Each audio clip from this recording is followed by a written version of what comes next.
istimewa ini. Nah, sebelum saya memulai untuk materi hari ini, saya pengen briefing dulu. Jadi nanti ketika saya bilang dor, Bapak Ibu guru bilang dor.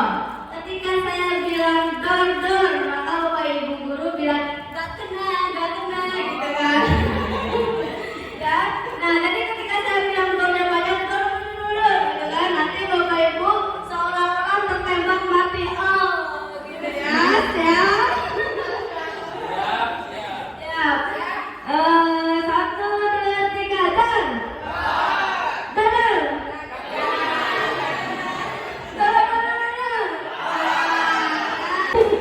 Oke, kita masuk ke materi. Di sini saya akan menyampaikan diseminasi budaya positif sekolah.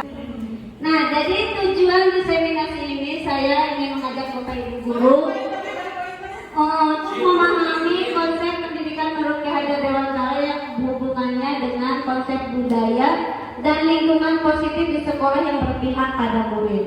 Kedua, melakukan evaluasi dan refleksi tentang praktik disiplin dalam pendidikan Indonesia secara umum dan mendapatkan pemahaman baru mengenai konsep disiplin positif di lingkungan sekolah. Yang ketiga, memahami peran sebagai guru untuk membangun budaya positif dengan menerapkan konsep disiplin positif dalam interaksi dengan murid.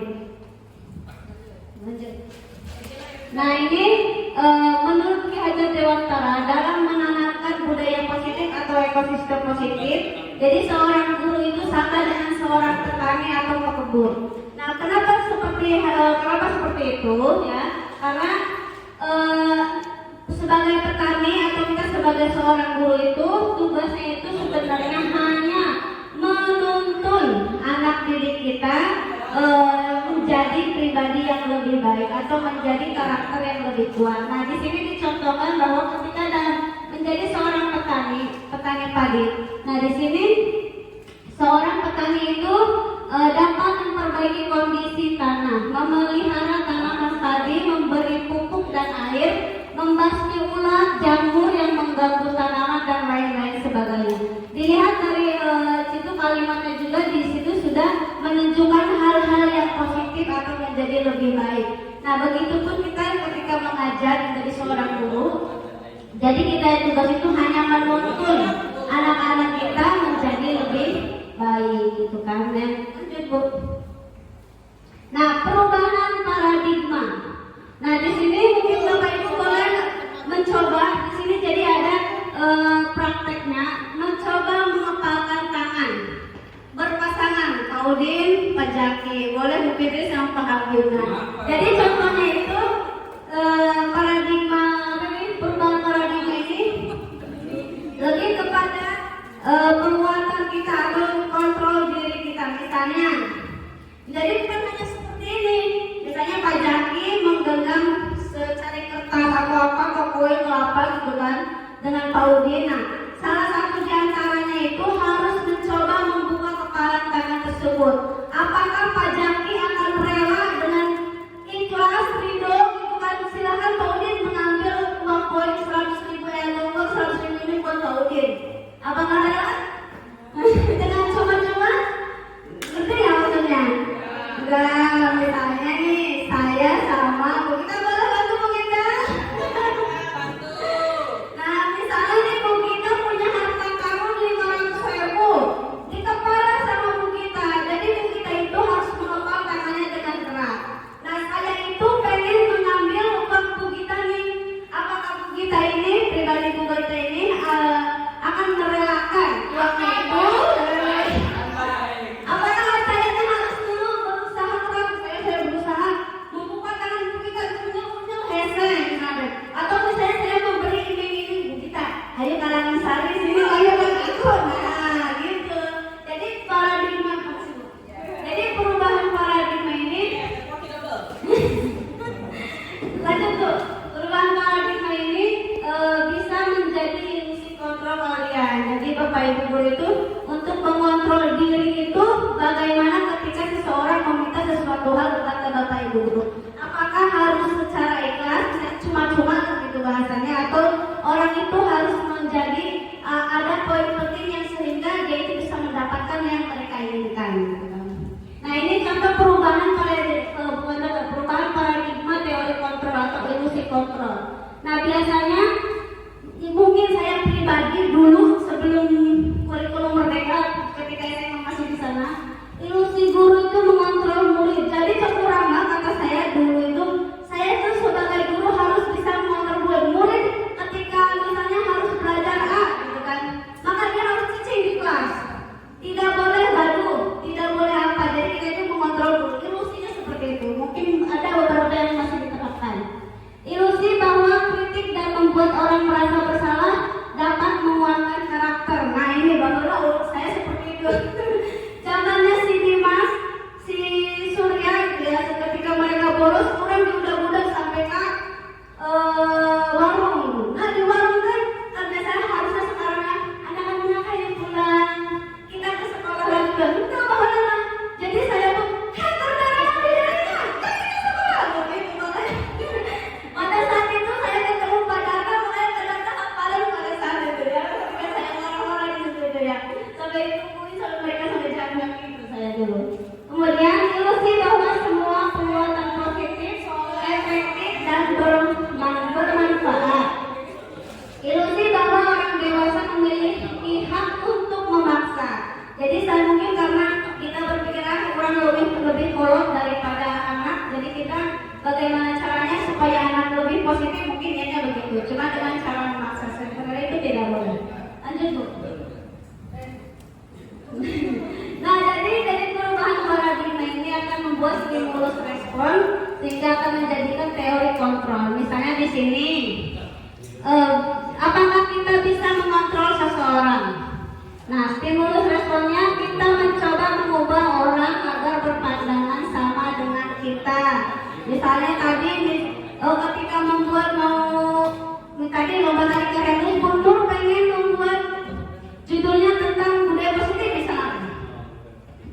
Judulnya Bunur yang bikin, ini yang bikin, semuanya harus sama dengan yang Bunur inginkan.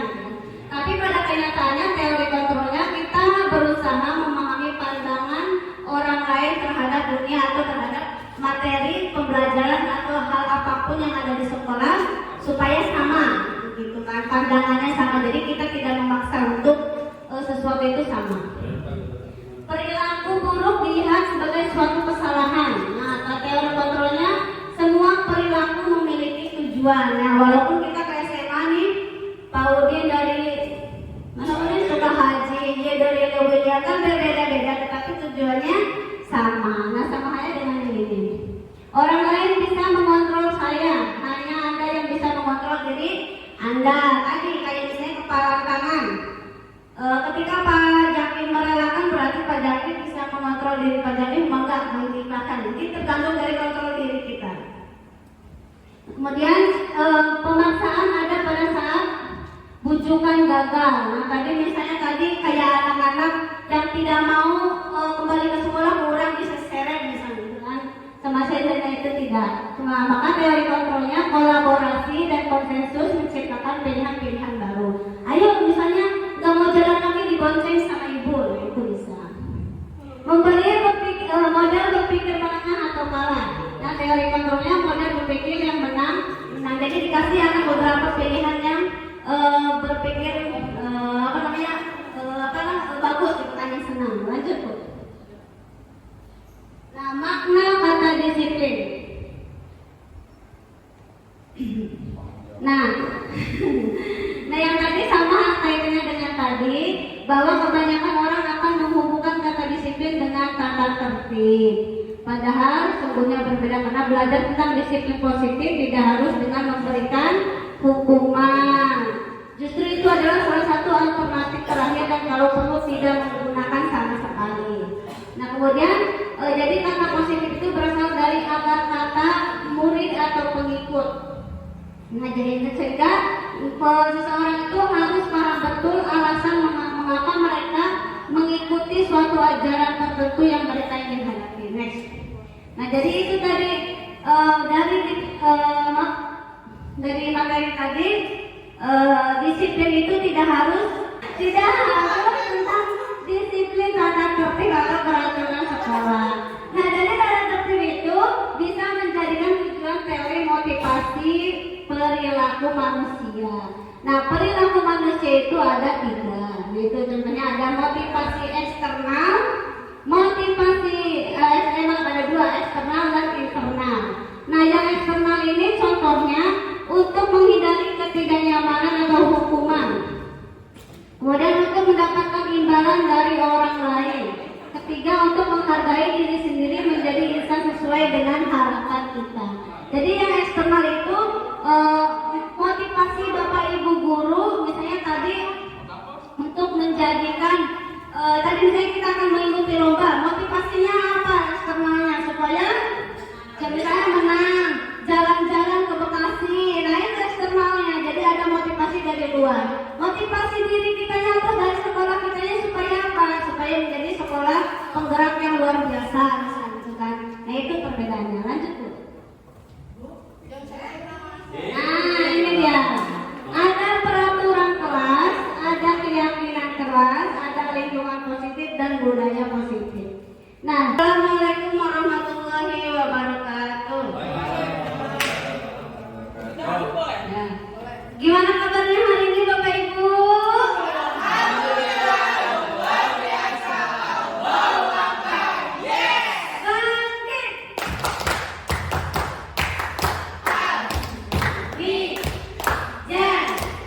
Almijan.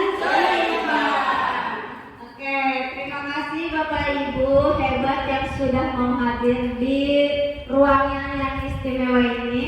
Nah, sebelum saya memulai untuk materi hari ini, saya pengen breaking dulu kayak sama kayak Bu Gita.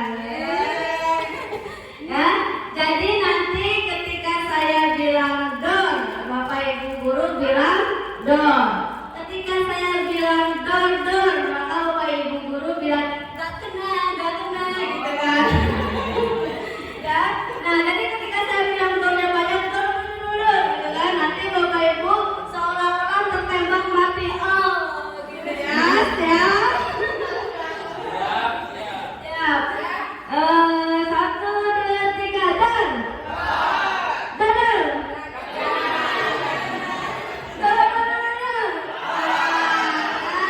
Ini biasanya sedikit ini saya kadang terapkan di anak, jadi kelihatan tuh anak ekspresi anak-anak yang ada agak-agak kesal ke kita pas tembakan kedua itu pasti kalau bahasa Sunda mah kayak ngalewe gini gitu.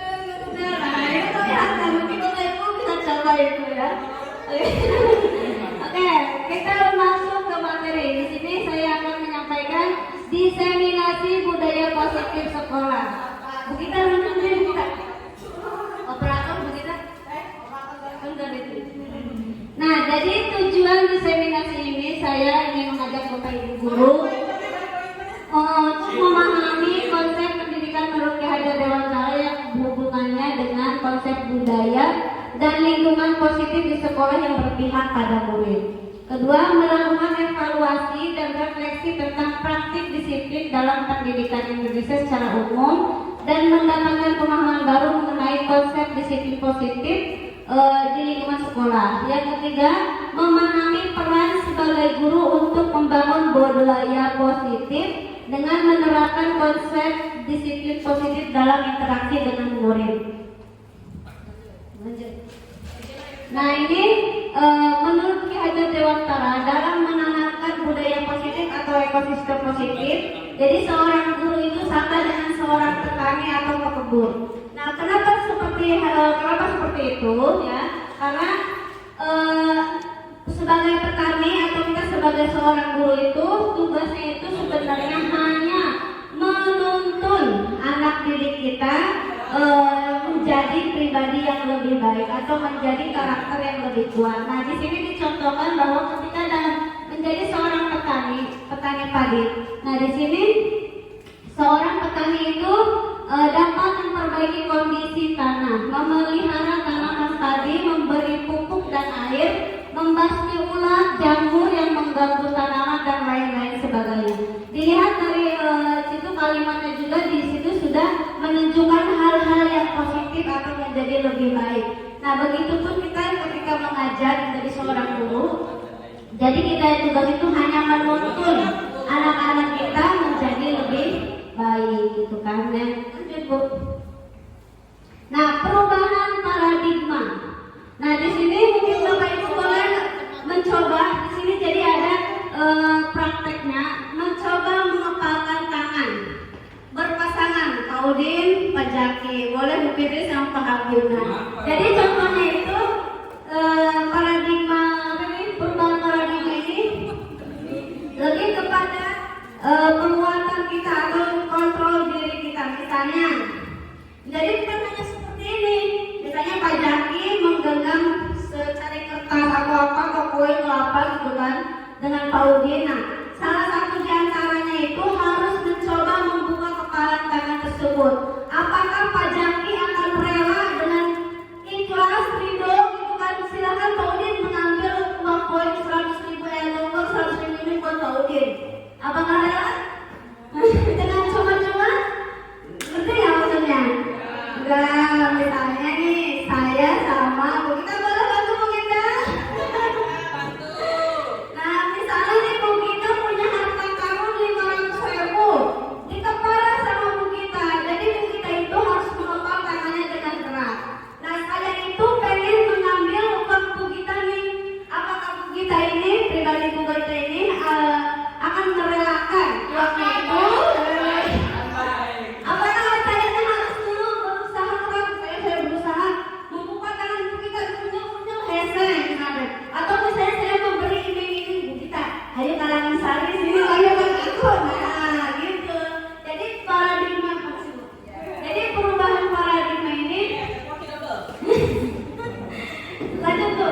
Perubahan paradigma ini bisa menjadi ilusi kontrol kalian. Jadi Bapak Ibu guru itu untuk mengontrol diri itu bagaimana ketika seseorang meminta sesuatu hal kepada Bapak Ibu guru.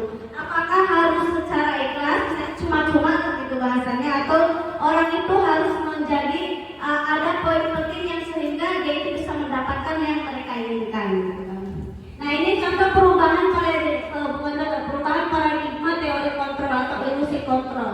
Nah, biasanya mungkin saya pribadi dulu sebelum kurikulum merdeka, ketika saya masih di sana, ilusi guru itu mengontrol murid. Jadi kekurangan kata saya dulu itu, saya itu sebagai guru harus bisa mengontrol murid. Murid ketika misalnya harus belajar A, gitu kan, maka dia harus cicing di kelas.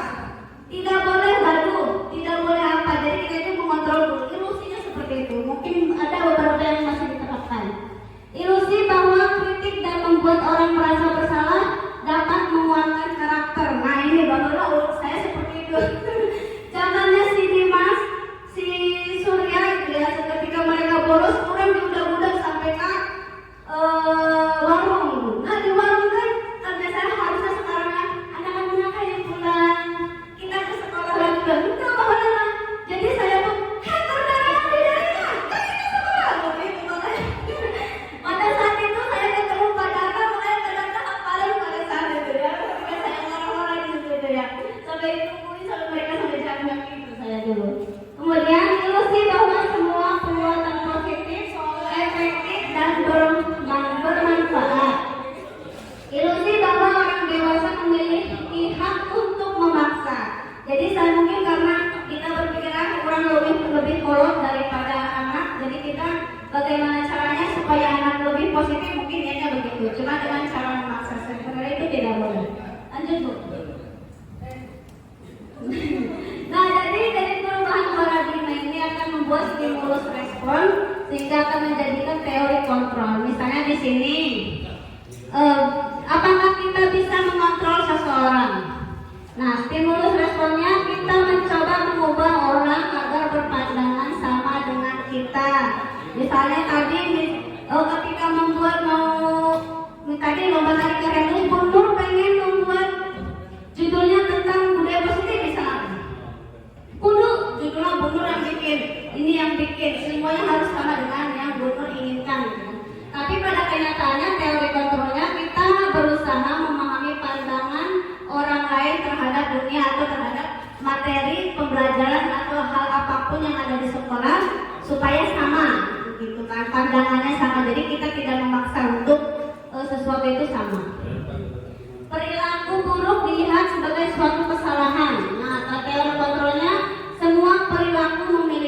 tujuan. Nah, walaupun kita ke SMA nih, Pak Udin dari mana Udin suka haji, dia dari Lewilian kan berbeda-beda, tetapi tujuannya sama. Nah, sama halnya dengan ini. Orang lain bisa mengontrol saya, hanya Anda yang bisa mengontrol diri Anda. Tadi kayak misalnya kepala tangan. Ketika Pak Jakim merelakan berarti Pak Jakim bisa mengontrol diri Pak Jakim, enggak menciptakan. Jadi tergantung dari kontrol diri kita. Kemudian pemaksaan ada pada saat bujukan gagal. Nah tadi misalnya kayak anak-anak yang tidak mau kembali ke sekolah, kurang bisa seret misalnya kan. Sama saya itu tidak. Cuma maka teori kontrolnya kolaborasi dan konsensus menciptakan pilihan-pilihan baru. Ayo misalnya nggak mau jalan kaki dibonceng sama ibu, itu bisa. Memberi model berpikir menengah atau kalah. Nah teori kontrolnya model berpikir yang menang. Nah jadi dikasih anak beberapa pilihan yang berpikir bagus, yang senang. Lanjut Bu. Nah makna kata disiplin. Nah yang tadi sama kaitannya dengan tadi, bahwa kebanyakan orang akan menghubungkan kata disiplin dengan tata tertib. Padahal sungguhnya berbeda, karena belajar tentang disiplin positif tidak harus dengan memberikan hukuman. Justru itu adalah salah satu alternatif terakhir dan kalau perlu tidak menggunakan sama sekali. Nah kemudian jadi kata positif itu berasal dari akar kata murid atau pengikut. Nah jadi sehingga seseorang itu harus paham betul alasan mengapa mereka mengikuti suatu ajaran tertentu yang mereka ingin hadapi. Next. Nah jadi itu tadi dari materi tadi, disiplin itu tidak harus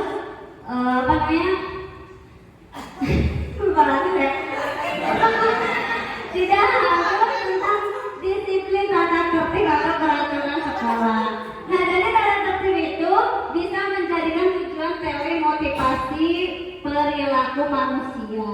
Nah perilaku manusia itu ada 3. Itu contohnya ada motivasi eksternal, motivasi eksternal ada 2, eksternal dan internal. Nah yang eksternal ini contohnya untuk menghindari ketidaknyamanan atau hukuman. Kemudian untuk mendapatkan imbalan dari orang lain. Ketiga, untuk menghargai diri sendiri menjadi insan sesuai dengan harapan kita. Jadi yang eksternal itu motivasi Bapak Ibu guru, misalnya tadi untuk menjadikan tadi misalnya kita akan mengikuti lomba. Motivasinya apa eksternalnya? Supaya misalnya menang, jalan-jalan ke Bekasi. Nah itu eksternalnya. Jadi ada motivasi dari luar. Motivasi diri kita apa dari sekolah kitanya supaya apa? Supaya menjadi sekolah penggerak yang luar biasa, misalnya gitu kan. Nah itu perbedaannya. Lanjut Bu. Nah ini dia. Ada peraturan kelas, ada keyakinan kelas, ada lingkungan positif dan budaya positif. Nah dilarang membuat kegaduhan di dalam kelas selama proses belajar. Membuat coretan di dinding ataupun meja merupakan hal terlarang. Masuk kelas tempat bangku dilarang membolos. Nah itu adalah peraturan kelas atau keyakinan kelas. Nah peraturan kelas. Nah keduanya itu sampingnya berdoa sebelum memulai dan sesudah kegiatan belajar. Menjaga etika sopan santun, membuang sampah yang ada di tempat. Kemudian musyawarah saat mengambil keputusan di kelas dan sebagainya. Atas lagi Bu. Nah jadi peraturan kelas. Nah ya, jadi antara peraturan kelas dan keyakinan kelas beda atau sama? Apa Bu Hera bedanya? Kalau peraturan itu kan bersifat mengikat.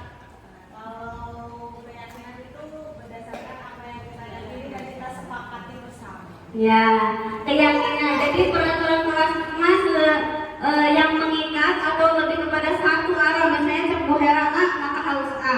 Nah bedaannya dengan keyakinan kelas atau kesepakatan kelasnya itu adalah kesepakatan bersama. Jadi Bapak Ibu guru sebelum belajar bisa menerapkan keyakinan kelas. Jadi supaya anak-anak itu rileks belajar dengan mata pelajaran Bapak Ibu. Jadi tidak ada alasan izin lagi keluar sama sampai 5 kali dan sebagainya. Itu harus ada keyakinan kelas dulu. Nah, kemudian dari keyakinan kelas itu maka akan menciptakan lingkungan yang positif. Nah, ketika anak-anak sudah menanamkan atau tertanam budaya positif, lingkungan yang positif di dalam dirinya dan di sekolah, di kelas ya, maka akan menciptakan budaya positif di sekolah kita. Lanjut tuh. Nah, ini tadi keyakinan kelas. Jadi nilai keselamatan atau kesehatan yang sebagai suatu keyakinan yang berasal dari nilai-nilai kebajikan. Lanjut. Nah, ini dia nilai-nilai kebajikan. Nah, nilai kebajikan itu merupakan payung besar atau sikap dan perilaku kita. Jadi nilai ini adalah fondasi kita untuk berperilaku. Di mana nilai kebajikan ini tertanam profil pelajar Pancasila yang 6 itu ya. Nah, ini adalah beberapa kata-kata nilai kebajikan yang bisa kita terapkan di sekolah atau kepada anak-anak kita. Peduli, misalnya kita mengajak anak-anak, jangan misalnya ketika ada sampah, anak buang sampah ke sana, gitu, tidak. Jadi kita mengajaknya, anak-anak, ayo kita peduli terhadap lingkungan, mari kita buang sampah pada tempatnya. Jadi menggunakan kata-kata yang bijak, yang kebajikan, yang bagus, dan yang positif intinya gitu. Jadi jangan marah-marah seperti saya yang sudah saya terangkan sebelumnya gitu kan. Nah, itu tidak boleh, harusnya tidak boleh. Lanjut kita. Sekarang refleksi diri. Nah, saya tanya-tanya Bapak Ibu guru. Strategi apa yang selama ini Anda terapkan untuk menanamkan disiplin positif kepada murid dan hasilnya bagaimana? Kemudian nilai kebajikan yang seperti apa yang dirasa penting untuk menanamkan nilai disiplin positif itu? Mungkin ada yang mau Pak Jaki boleh. Nilai positif apa atau kebajikan apa yang Pak Jaki sudah terapkan ke anak-anak? Yang kemarin misalnya program kemarin Pak Jaki sudah menerapkan pembiasaan berdoa. Nah, itu yang Pak Jaki yang kita bahas tadi di awal bahwa termasuk ke dalam disiplin positif. Cuma tinggal bagaimana caranya anak supaya tertanam dalam dirinya. Jadi tidak usah ada yang guru datang, berdoa dulu gitu ya. Jadi mereka sadar diri gitu kan. Nah, kemudian nilai kebajikannya apa? Kira-kira apa nilai kebajikan dari pembiasaan berdoa? Saya keyakinan terhadap Tuhan Yang Maha Esa, atau keyakinan bahwa dengan berdoa pembelajaran kita akan lebih lebih bermanfaat dan sebagainya. Lanjut.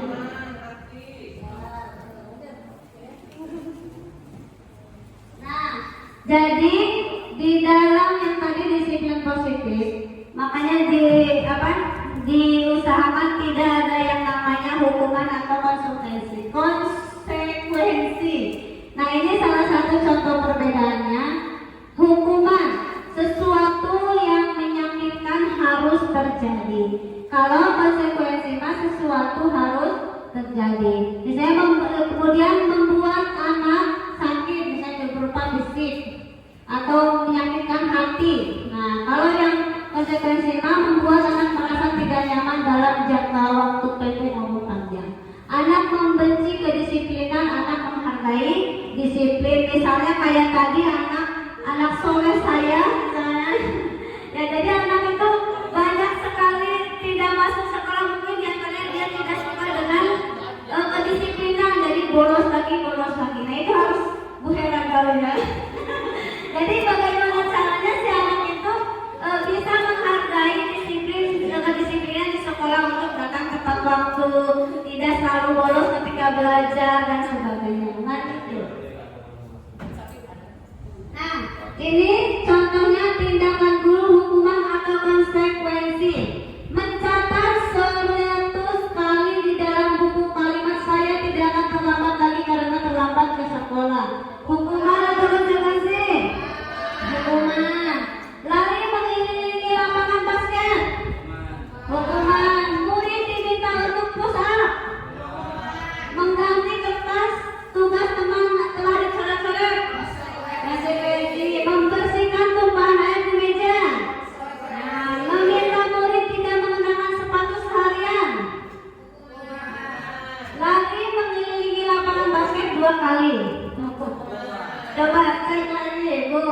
Next coba. Nah, sama kan? Nama. Jadi di sini Bapak Ibu bisa lihat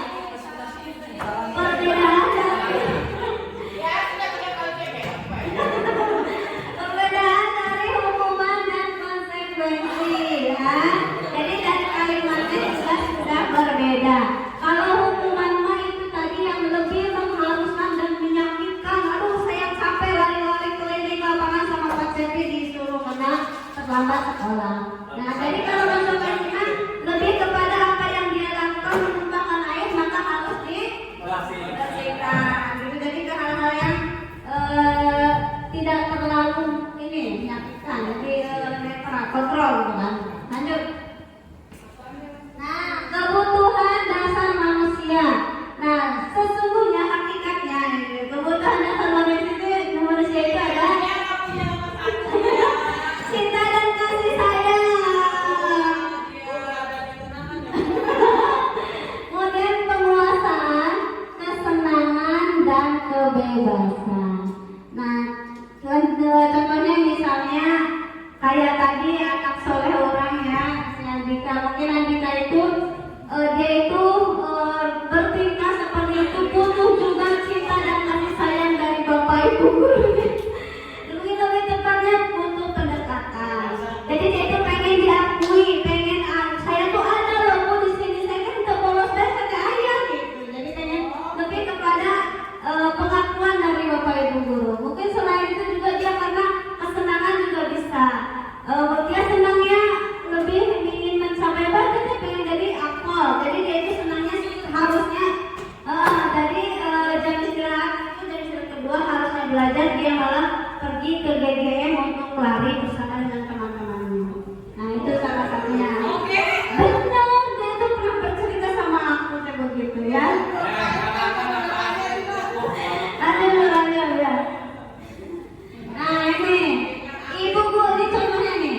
Ibu guru bilang aku tidak boleh bersenandung sewaktu mengerjakan tugas. Katanya kelas harus tenang, tidak boleh ada suara. Padahal orang suka dan senang menyanyi. Kira-kira apa?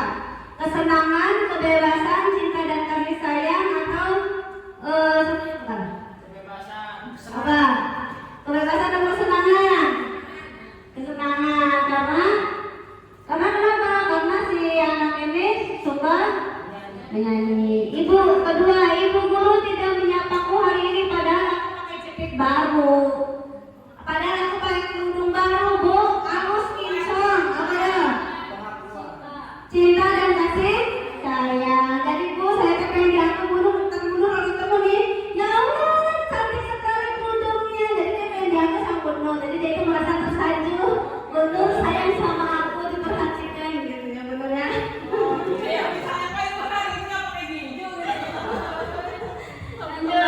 Aku bosan masa belajar cuma gitu-gitu aja, dengerin ibu guru aja. Termasuk apa?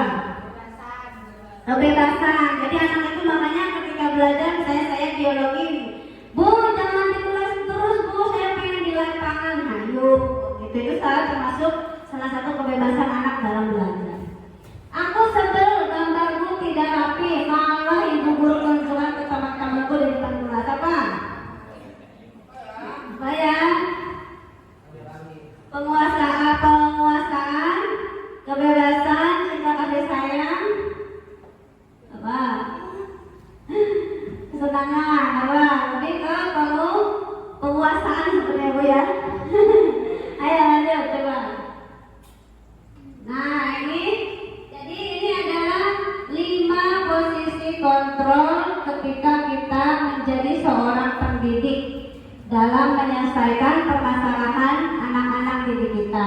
Di sini ada identitas gagal atau kontrol dari luar. Jadi kita ini sebagai guru apakah akan menjadi penghukum atau membuat si anak merasa bersalah.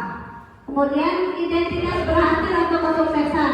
Apakah si anak itu akan kita ajak sebagai teman atau kita sebagai pemantau.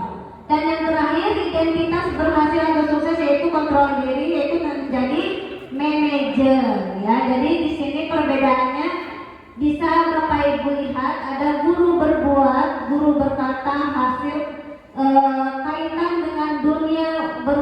kualitas, murid berkata dampak pada murid. Nah, jadi bisa dilihat, misalnya yang poin pertama, guru berbuat menghardik atau menunjuk-nunjuk. Yang kayak tadi misalnya saya, hei kamu bolos kalian, ayo kita kembali ke sekolah. Nah, itu termasuknya ada seorang guru yang menghukum atau membuat si anak bersalah, gitu kan. Ibu kecewa sama kamu, kenapa kamu bolos terus ke sekolah, misalnya ibu kayak gitu. Nah, itu tuh salah satu membuat anak semakin merasa bersalah. Oh, bu, saya teh udah malas ke sekolah, ditambah kuliahnya galak, gitu kan. Jadi dia bikin down, gitu kan. Jadi pun tambah tak mau ke sekolah itu. Jadi harusnya itu si anak itu kita berperan bisa menjadi teman, menjadi pemantau, bahkan yang lebih bagus itu sebagai manajer. Lanjut tuh. Nah, kemudian, dari 5 posisi kontrol itu kita bisa menerapkan restitusi. Jadi restitusi itu proses menciptakan kondisi bagi murid untuk memperbaiki kesalahan mereka, sehingga mereka bisa kembali pada kelompok mereka dengan karakter yang lebih kuat. Lanjut. Nah, ciri-ciri restitusi bukan untuk menebus kesalahan, namun untuk belajar dari kesalahan, memperbaiki hubungan, tawaran bukan paksaan. Kayak tadi Bu Hera misalnya, ibu akan kasih 2 pilihan tawar menawar sama anak-anak. Apakah kalian misalnya ingin tetap di sekolah dengan catatan A, atau kalian udah pengen keluar sekolah menjadi siswa B? Nah, itu adalah suatu tawaran. Jadi anak itu tidak boleh, sebenarnya tidak boleh memaksa. Jadi harus ada beberapa pilihan yang kita sampaikan. Restitusi menuntut untuk melihat ke dalam diri. Restitusi mencari kebutuhan dasar yang mendasari tindakan. Restitusi diri adalah cara yang paling baik untuk memperbaiki diri. Restitusi fokus pada karakter bukan tindakan. Restitusi fokus pada solusi. Nah, jadi kita memberikan solusi kepada anak. Bagaimana caranya dia menyadari kesalahan dirinya. Jadi bukan malah mencari atau menggali permasalahan mereka. 9. Restitusi mengembalikan murid yang berbuat salah pada kelompoknya. Maksud di sini, jadi mengembalikan anak itu dengan karakter yang baru kepada teman-temannya. Tadinya misalnya si anaknya yang minder karena terlalu bolos dan malu. Nah, setelah kita restitusi, diberi tindakan anak-anak sehingga dia bisa kembali bersosialisasi dengan temannya. Lanjut Bu. Nah, ini segitiga restitusi. Jadi dalam segitiga restitusi ini kita bisa terapkan 3. Yang pertama, validasi tindakan yang salah.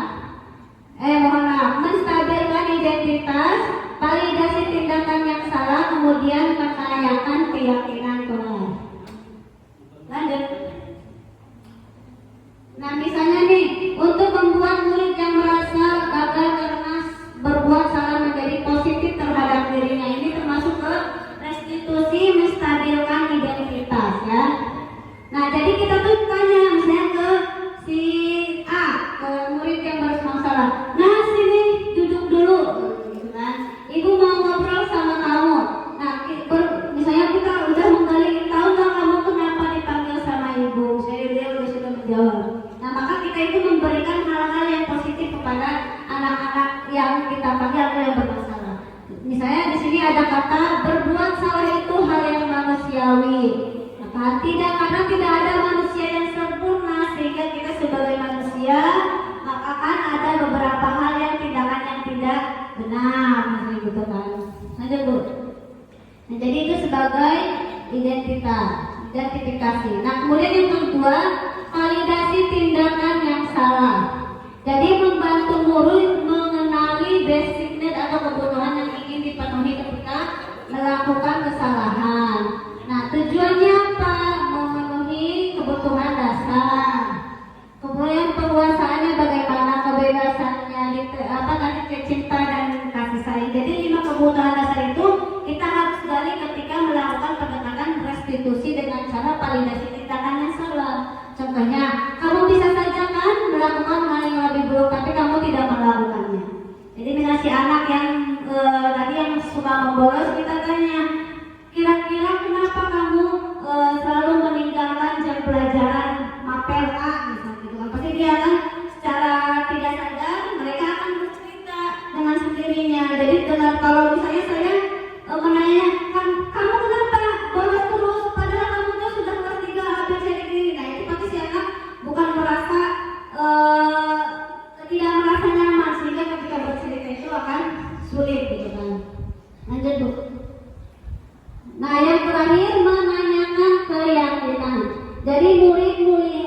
kesalahannya dihubungkan dengan nilai-nilai kebajikan yang diyakininya mendasari manusia berinteraksi dengan orang lain. Nah, setelah si anak itu melanggar, nah kita tanya, misalnya dia sudah sadar nih apa kesalahannya, ya Bu maaf saya salah, saya sudah bolos di jam pelajaran B. Nah kita tanya, kira-kira misalnya deh, kenapa kamu membolos? Keyakinan apa nih, kesepakatan apa yang sudah kita buat di kelas sebelum kita belajar? Nah itu jadi mereka itu akan mengingat kembali keyakinan atau kesepakatan yang kita bikin sebelum pembelajaran. Lanjut Bu. Nah ini adalah perbedaannya, hukuman, konsekuensi, dan restitusi. Jadi hukuman bersifat tidak terencana atau tiba-tiba. Jadi hukuman itu hanya satu arah, yaitu diberikan oleh guru kepada murid. Kalau konsekuensi bersifat terencana dan sudah disepakati oleh murid dan guru, umumnya dibuat oleh pihak sekolah atau guru. Murid yang sudah mengetahui sebelumnya konsekuensi itu, maka dia akan melaksanakan konsekuensi itu. Yang terakhir, restitusi itu proses menciptakan kondisi bagi murid untuk memperbaiki kesalahannya, gitu ya. Jadi dari ketiga metode ini yang paling bagus kita coba terapkan itu adalah di restitusi, karena itu sudah mencakup semuanya, sehingga anak-anak kita itu bukan semakin merasa bersalah, bukan semakin merasa malas berangkat ke sekolah, jadi mereka itu akan semakin merasa dicinta dan dikasih sayang oleh bapak ibu guru. Lanjut mungkin? Sudah selesai. Terima kasih. Ada yang ingin ditanyakan? Satu orang, dua orang, boleh, dua orang. Boleh Bu kita ya?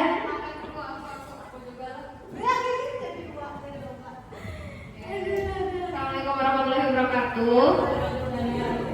Sebenarnya bukan hanya ya Bu ya, ini lebih ke sharing ya.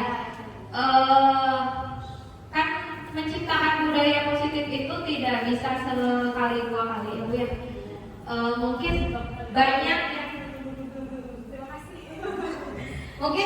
yang memilih jalan pintas, termasuk saya. Kadang-kadang ketika kehilangan kesabaran, akhirnya langsung memberikan konsekuensi tapi tidak sesuai gitu ya Bu ya. Karena apa? Karena tetap aja yang kita harapkan adalah ketidakberulangan ya. Namun memang kadang anak itu malah justru justru dia malah kesel ke kitanya.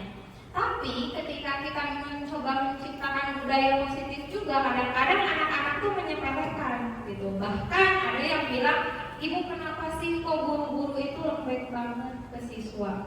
Ya, padahal mereka mungkin tidak paham. Kita kan tidak mau ada kekerasan, sekalipun kekerasan verbal ya. Cuma jatuhnya ke siswa itu mereka berpikirnya, iya kita terlalu lembek. Kita tidak bisa mengambil tindakan tegas. Nah, maksudnya saya sharing ya, ibu yang sharing. Jadi ini apa sih? Jadi kita harusnya seperti apa ya Bu ya, baiknya gitu ya, terutama untuk saya gitu. Kadang saya juga ingin mengambil jalan pintas gitu, tapi tidak berdampak baik kepada siswa pun. Saya mau menerapkan budaya positif, siswa pun kurang respect dengan itu gitu ya. Jadi sebaiknya jalan tengahnya seperti apa ya Bu ya. Terima kasih. Ada lagi? Ditanggung ada jawab duluan.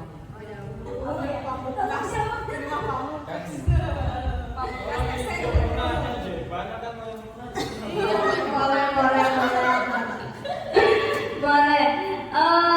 Memang sulit ya kalau kita menangani permasalahan yang ada di lapangan. Kan teori itu mudah, tapi prakteknya gampang gitu ya. Prakteknya sulit gitu ya. Nah, mungkin Bu Gita juga sebagai guru BK agak sulit dengan hal-hal yang terjadi di lapangan seperti yang tadi sudah Bu Gita jelaskan. Begitupun juga yang saya rasakan gitu, apalagi maaf nih kepada Bapak Ibu guru yang baru gitu ya. Anak-anak itu kelihatannya karena mungkin karena usianya nggak terlalu jauh. Kadang anak-anak menyepelekan, ada yang keluar kelas seenaknya, atau ketika seperti berolahraga mereka mana kemana gitu kan. Saya juga mungkin pernah mengalami ketika dulu pertama awal mengajar, sedih rasanya sebetulnya. Nah, mungkin bagaimana caranya kita sebagai seorang guru mungkin lebih bersabar dalam artian terus sambil membimbing anak-anaknya merangkul ya, walaupun itu rangkul ya, memang seperti itu karena tugas kita sebagai seorang guru adalah menuntun lagi kalau anaknya masih belum bisa berubah, maka kita harus yang terus mencoba menuntun anak-anak didik kita dalam menjadi pribadi yang lebih baik. Mungkin juga bisa diterapkan beberapa tadi, kita mungkin sudah sering terapkan sebenarnya yang metode restitusi itu menindaklanjuti identifikasi masalah, menindaklanjuti kemudian menanyakan tingkat kelas terus menuntun dan jangan pernah bosan, gitu aja sih Bu. Ada lagi?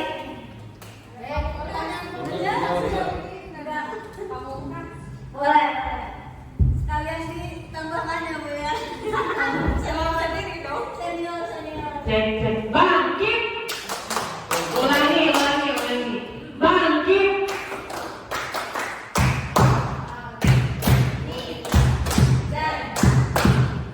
Almizan.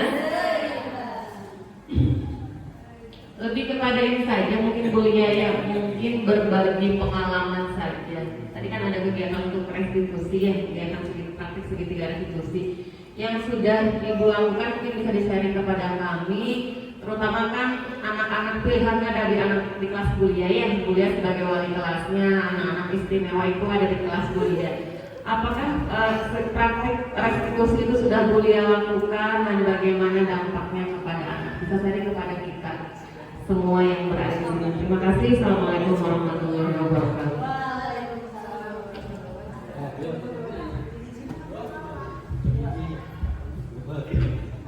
Tidak langsung sudah menerapkannya. Yang tadi yang sudah dua anak soleh saya yang tadi ya, Andika sama Jalil itu sebelumnya saya sudah awal-awal ketika tahun ajaran baru itu sebagai wali saya sudah panggil karena mendengar cerita-cerita dari Pak Udin, dari guru-guru lain bahwa anak dua ini istimewa gitu kan. Nah, saya juga sudah nanya ke mereka berdua sebelumnya itu kenapa yang sudah mereka lakukan di kelas 1 dan 2 itu kenapa terjadi seperti itu. Jadi mereka bercerita dengan sendirinya. Nah, tapi memang sih saat itu saya itu khususnya pada Jalil ya, kayak ketika dia mau berusaha berubah gitu kan, saya akan memberi dia suatu penghargaan. Penghargaan itu disembunyiin ini adalah silakan ya. Nah, alhamdulillah ketika memang mungkin dia mengajar suatu penghargaan itu, tapi dia lebih baik daripada ketika kelas 2 dan kelas 3, kelas 1. Jadi ketika walaupun si Andika itu tidak ada, Jalil tetap ada, walau kadang-kadang masih tidak ada gitu kan. Dan jadi salah satunya itu jadi si Jalil itu salah satunya yang sudah menjadi murid yang lebih baik daripada sebelumnya, sudah mau ada datang ke sekolah, ketika izin pun dia ada nge-WA atau telepon saya. Nah, mungkin yang masih saya terus bersabar itu yang satunya si Andika itu. Nah, caranya bagaimana? Mungkin dengan cara saya dipanggil secara atas kupe sudah, melalui orang tuanya sudah. Jadi mungkin saat ini saya itu lebih sering berkomunikasi ke Andika lewat handphone, di WA gitu kan. Jadi apa-apa di WA. Kenapa nggak hadir di WA walaupun sebenarnya agak membosankan gitu kan ya. Cuman hanya itu tugas kita menjadi sebagai seorang guru, terutama wali kelas. Jadi mungkin pendekatannya untuk saat ini karena ke Andika belum menjadi pribadi yang lebih baik, saya masih terus pendekatan. Selain bersama orang tuanya juga ke Andikanya. Begitu Bu. Terima kasih. Ada lagi? Ada lagi? Tidak ada? Oke, kalau tidak ada, terima kasih Bapak Ibu guru yang sudah mau hadir di acara diseminasi budaya positif sekolah SMA Unggulan Al-Mijan. Wassalamualaikum warahmatullahi wabarakatuh.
Digigit itu ada. Pengen banyak nonton YouTube.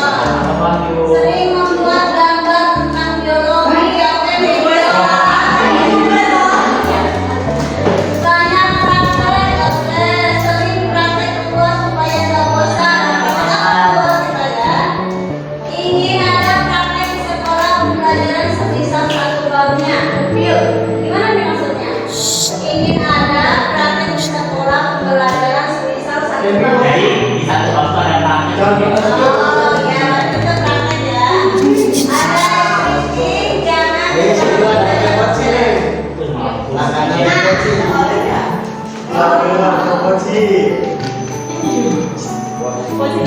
Cie, cie.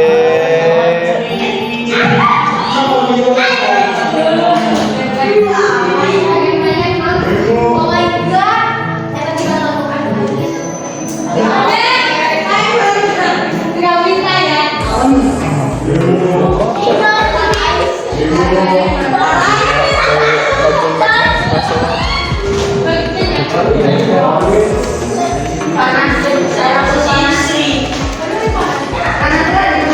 Udah. Dari mana? Jadi dalam kalimat kesepakatan kelas yang kalian sudah tulis, di sini kan masih masih rancu atau masih ada beberapa kalimat yang negatif, ya kan? Misalnya di sini, pengen ada banyak prakteknya, pengen ada nontonnya, berarti kan masih rancu ya, masih ada beberapa hal yang harus dirubah. Nah, dari kata-kata ini kita akan berubah menjadi ke hal yang lebih positif kalimatnya. Misalnya, pengen ada banyak prakteknya, pengen ada nontonnya, pengen tidak menonton. Nah, kan semuanya hampir sama ya.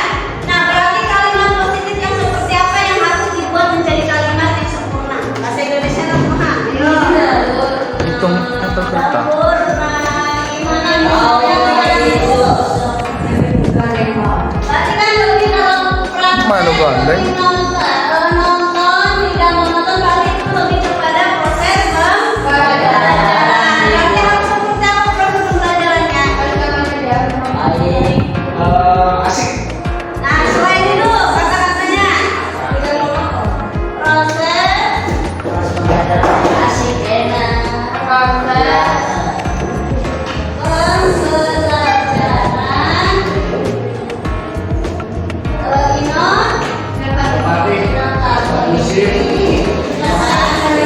kemudian di sini ada yang menuliskan banyak sering membuat gambar tentang biologi, berarti media belajar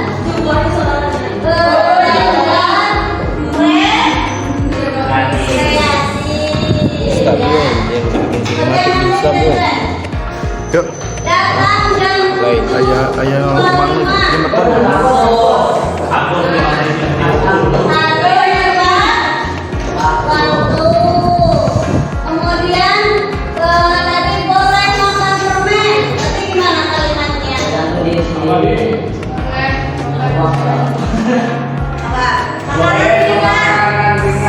Bukan makanan. Cemilan, Bu, cemilan. Minuman kok, permen. Apa? boleh memakan permen asalkan permen datang.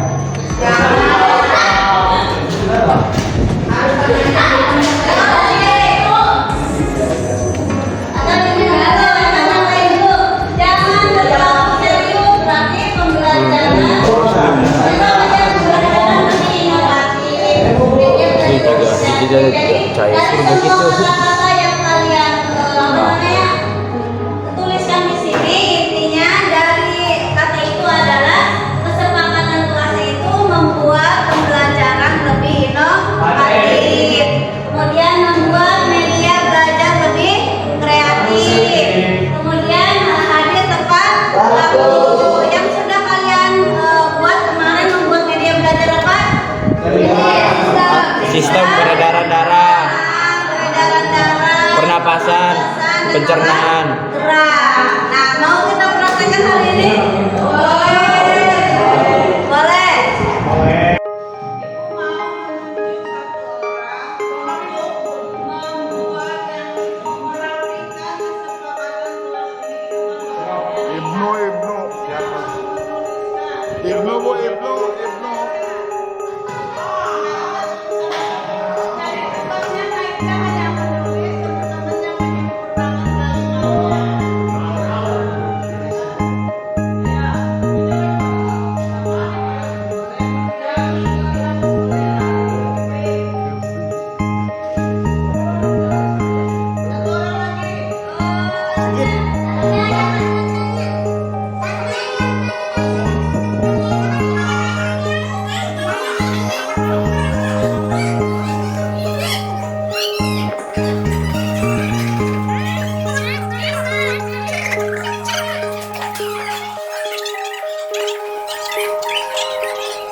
Bungo aja ya renang berenang. Gak pernah renang. Boleh Bu, investasi renang Bu.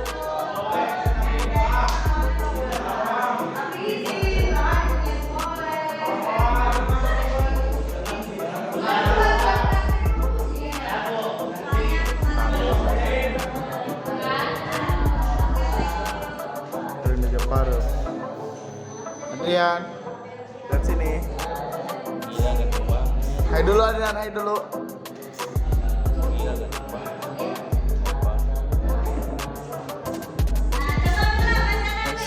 Gila bintang, gila. Kerapal bintang.